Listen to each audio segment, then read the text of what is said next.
बेटा रुक,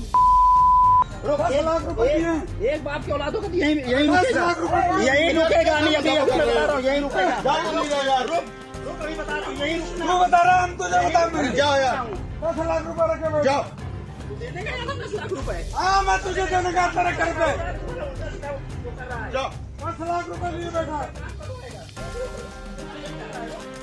अरे चला कहा जाऊंगा हम, मैं FIR करने जा रहा हूँ तो पे, मैं FIR करता हूँ तो पे। 10 लाख रुपए लिए बैठा है। उल्टा सीधा वो कर रहा है, उल्टा सीधा काम करवाएगा। बना दो। चला कहा जाऊंगा, रुक ना, चला कहाँ है? रुक, हाँ बता रहा हूँ ना, रुक 15-20 मिनट रुक ना, रुक, मैं बता रहा हूँ ना, हाँ 10 लाख रुपए लिए हाँ बता रहा हूँ ना, जाएगा कहाँ, जाएगा कहाँ? नमस्कार, आप देख रहे हैं आई इंडिया और इस वक्त बड़ी खबर आई इंडिया पर आ रही है। आपको बता दें, लखीमपुर के बाद उत्तर प्रदेश के एक और जनपद में थप्पड़ कांड सुर्खियों में आ गया है। यह थप्पड़ कांड कासगंज जनपद का बताया जा रहा है। क्या है पूरा मामला, इसके किसको थप्पड़ पड़ा है और इसमें क्या पूरा प्रकरण है, हमारे साथ जुड़ चुके हैं आई इंडिया के editor in chief doctor Pankaj Singh Gaur sir. Sir क्या मामला है और ये किस जनपद का थप्पड़ कांड है जो अब सुर्खियों में है? देखिए आयुष, आपको बता दें कि उत्तर प्रदेश के लखीमपुर में थप्पड़ कांड को सभी ने देखा था कि किस तरीके से एक वकील ने विधायक को थप्पड़ मारा और इसकी गूंज कहां तक पहुंची और कितनी देर से उस पर कार्रवाई होती है, मुकदमा दर्ज होता है। दोनों पक्षों की तहरीर थाने पहुंचती है, लेकिन एक पक्ष की तहरीर काफी दिनों बाद उस पर मुकदमा लिखा जाता है।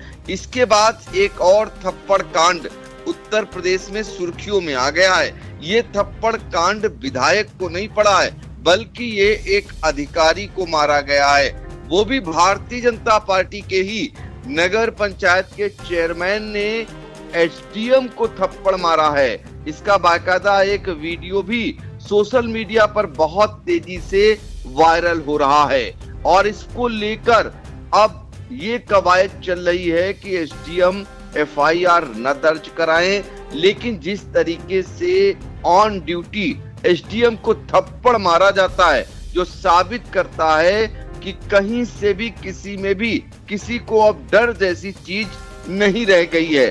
चूंकि सत्ता की हनक है और सत्ता की हनक रहते हुए अधिकारी के ऊपर हाथ छोड़ा जाता है, अपने आप में एक बड़ी बात भी कही जाएगी और कानून व्यवस्था पर एक सवाल भी कहा जाएगा।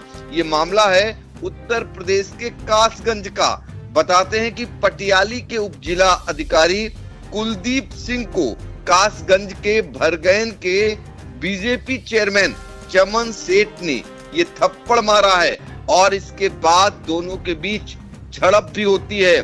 जो वीडियो स्क्रीन पर आप देख सकते हैं कि कैसे झड़प होती है, गाली गलौच होती है और जो एसडीएम के साथ राइफलधारी खाकी वर्दी वाले पहुंचे थे वो सिर्फ बीच बराव करते दिखाई दिए और आलम ये था, अगर चेयरमैन को मौके से न हटाते तो शायद और भी वहां पर फौजदारी हो सकती थी। फिलहाल आपको बता दें कि दरअसल एसडीएम ये बताया जा रहा है कि अवैध भट्टा संचालन व अवैध खनन को रोकने को लेकर ये पहुंचे हुए थे जांच करने के लिए और जो भरगैन के बीजेपी के चेयरमैन हैं चमन सेठ, इनका ही ईंट भट्टा बताया जा रहा है, उसी की जांच करने के लिए पहुंचे थे। मौके पर बड़े पैमाने पर जेसीबी से मिट्टी का खनन किया जा रहा था। 10-12 ट्रैक्टरों से मिट्टी भट्टे पर ईंट बनाने के लिए निकाली जा रही थी। एसडीएम जब यहाँ पर छापामार कार्रवाई करते हैं तो ये बात चमन सेठ को नागवार गुजरती है और वो बाकायदा थप्पड़ जड़ देते हैं एसडीएम कुलदीप सिंह को। और आपको दिखाना चाहेंगे, उसी दौरान किसी ने वीडियो बना लिया और उसके बाद सोशल मीडिया पर वायरल कर दिया, जिसमें आप देख सकते हैं कि साफ तौर पर इस वीडियो में कुलदीप कुमार, जो कुलदीप सिंह है एसडीएम, उनके साथ झड़प हो रही है और भरगैन के बीजेपी के चेयरमैन चमन सेठ एसडीएम से कहते सुनाई दे रहे हैं कि मारूंगा साले मैं तुमको मारूंगा। इस पर एसडीएम कहते हैं रुक और गाली देते हैं, और फिर एसडीएम की ओर से यह भी कहा जाता है कि एक बाप की औलाद है तो रुकना, यही रुकना। इस तरीके का वार्तालाप होता है जो साबित करता है कि दोनों के बीच पहले मारपीट हुई, उसके बाद झड़प होती है, झड़प के बाद गाली गलौज तक मामला पहुंचता है। और देखते देखते वीडियो में आप देख सकते हैं जो सुरक्षा कर्मी हैं वो चेयरमैन को वहां से हटा देते हैं और चेयरमैन गाली देते हुए निकलता है वहां से, और ये कहते हुए जाता है कि एसडीएम को 10 लाख रुपए दिए हैं, उसने दिया है, यानी एसडीएम 10 लाख रुपए लिए बैठा है। तो आप समझ सकते हैं इस तरीके की वार्तालाप, इस तरीके का थप्पड़ कांड उत्तर प्रदेश में फिर एक बार सामने आ गया है। चूंकि मामला सत्ताधारी दल से जुड़ा है, इसलिए जिले का कोई भी अधिकारी इस मामले पर कैमरे के सामने बोलने के लिए तैयार नहीं है, और साथ ही एसडीएम एफआईआर न दर्ज कराएं, इसको लेकर दबाव भी पड़ता हुआ दिखाई दे रहा है। लेकिन चूंकि अब सोशल मीडिया पर बहुत तेजी से ये वीडियो वायरल होने लगा है, अब देखना होगा कि एसडीएम जब इस तरीके से पीटे जाते हैं, उन्हें थप्पड़ मारा जाता है, तो इसमें क्या कार्रवाई होती है, इस पर भी फिलहाल नजर रहेगी।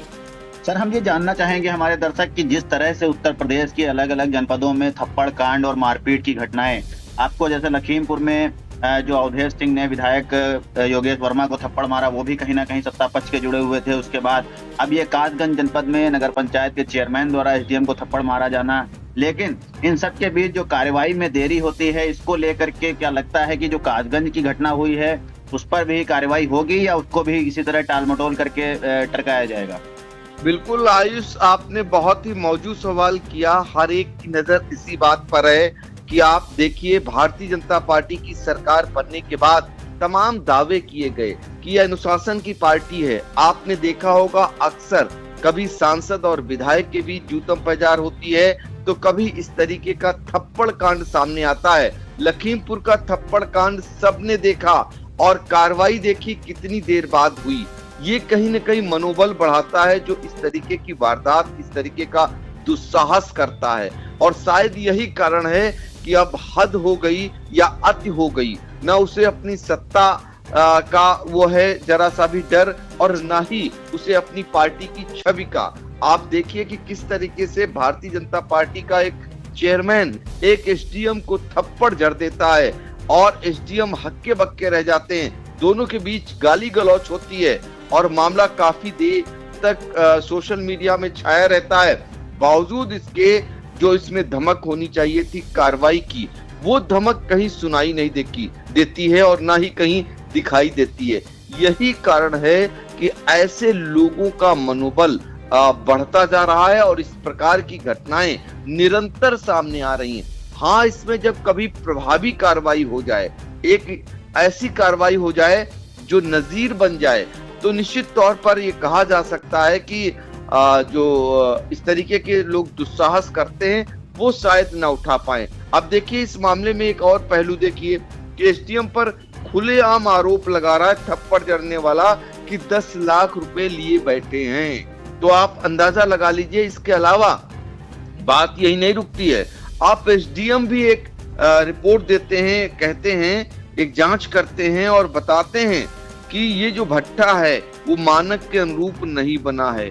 जो नियमता इसकी दूरी है, गांव से दूर होना चाहिए, उससे पहले ही भट्टा बना लिया गया है। उनका कहना है कि भट्टा आबादी के 50 मीटर की दूरी पर है, जबकि नियमानुसार भट्टा आबादी से 200 मीटर की दूरी पर होना चाहिए। इतना ही नहीं, ये भी कहते हैं कि ये भट्टा 6 बीघा आम का बाग काट कर उस जमीन पर चलाया जा रहा था। तो इस तरीके से, और ना ही इसका कोई लाइसेंस और रजिस्ट्रेशन है। तो आप अंदाजा लगा लीजिए, भारतीय जनता पार्टी का यह नेता अगर इस तरीके से अवैध रूप से भट्टा संचालित कर रहा था, तो अभी तक जिम्मेदार कहां सोए थे, ये बड़ा सवाल है। और देखिए, खुद बताया जा रहा है कि 10-12 ट्रैक्टर बाकायदा मिट्टी का अवैध खनन कर रहे थे, जिसका लाइसेंस ना हो, जिसका रजिस्ट्रेशन ना हो, और वो वहां पर इस तरीके का अवैध खनन हो रहा हो, तो अपने आप में बड़ा सवाल है। अब सवाल ये उठता है, ये कब से हो रहा था? क्या ऐसे लोगों के खिलाफ वसूली की कार्रवाई करेगी सरकार? इनके खिलाफ क्या बुलडोजर की कार्रवाई करेगी सरकार? क्योंकि अपने हैं, अपनों के खिलाफ इस तरीके की प्रभावी कार्रवाई कैसे करेगी सरकार? ये भी सवाल है। अब देखना होगा। फिलहाल दूसरा थप्पड़ कांड जल्दी से आ गया है फिर से एक बार उत्तर प्रदेश में। इस पर कब तक विराम लगती है या सरकार कब तक कड़ा एक्शन लेती है ताकि इसकी पुनरावृत्ति ना हो जाए, इस पर भी नजर रहेगी। आखिरी सवाल हम जानना चाहेंगे कि जो कासगंज जनपद की घटना हुई है उसमें दोनों पक्षों की तरफ से क्या शीर्ष अधिकारियों या किसी के बड़े उच्चाधिकारियों का कोई बयान सामने आया है? कोई बोलना कुछ चाह रहा है? जैसे एसडीएम को थप्पड़ मारा गया है तो डीएम स्तर से अगर कोई बात कही गई हो, कार्रवाई की, या भारतीय जनता पार्टी के जो शीर्ष नेता जिले पर हैं उनकी तरफ से कोई ऐसा कार्रवाई की बात कही गई हो, अगर सुनने में आया हो? आज देखिए, आपको बताते हैं आयुष, भारतीय जनता पार्टी के नेताओं का ये हाल है कि उनसे महंगाई पर कोई सवाल ना पूछिए, उनसे इस प्रकार की घटनाओं पर कोई सवाल ना पूछिए। हाँ, उनसे अगर पूछना है तो पाकिस्तान को लेकर पूछ लीजिए। अभी देखिए किस तरीके से कितने बड़े बड़े बयान देने के लिए बयान बहादुर आगे आ जाते हैं। ऐसा मामला सामने जब भी आता है, आपने देखा होगा लखीमपुर मामले में भी कोई भी सामने नहीं आ रहा था, जिससे भी बात करने का प्रयास किया जा रहा था और वो बोलने से कतरा रहा था। अब इस मामले में भी आपको मैंने पहले ही बताया कि चूंकि जो जिस पर आरोप लग रहे हैं थप्पड़ जड़ने का, जो वीडियो वायरल हो रहा है, वो चूंकि भारतीय जनता पार्टी का चेयरमैन है, तो ऐसे में भला इसमें अधिकारी क्या बोलेंगे, ये आप अंदाजा इसी से लगा सकते हैं कि जिनके निर्देश पर ये एसडीएम गए थे वहां पर जांच करने के लिए। बताया जा रहा है कि चूंकि जिला अधिकारी का निर्देश था और उसी लिए जांच करने वहां पहुंचे थे, और नतीजा देखिए कि इस तरीके से उनके साथ वारदात होती है और जिले के जो जिम्मेदार अधिकारी हैं वो चुप्पी साध लेते हैं, जबकि इस मामले पर उन्हें आगे आना चाहिए था, एक तगड़ा बयान देना चाहिए था कि वो क्या कर रहे हैं, इनके खिलाफ क्या कार्रवाई करेंगे ताकि दोबारा ऐसी कोई पुनरावृत्ति न कर सके, दोबारा ऐसा कोई दुस्साहस न कर सके। लेकिन ऐसा कोई बयान नहीं सामने आया और ना ही भारतीय जनता पार्टी के किसी बड़े पदाधिकारी का अब तक इस पर कोई बयान आया है। अब यही देखना होगा कि इस मामले में कब तक कार्रवाई होती है या नहीं, ये भी अभी सवाल बना हुआ है।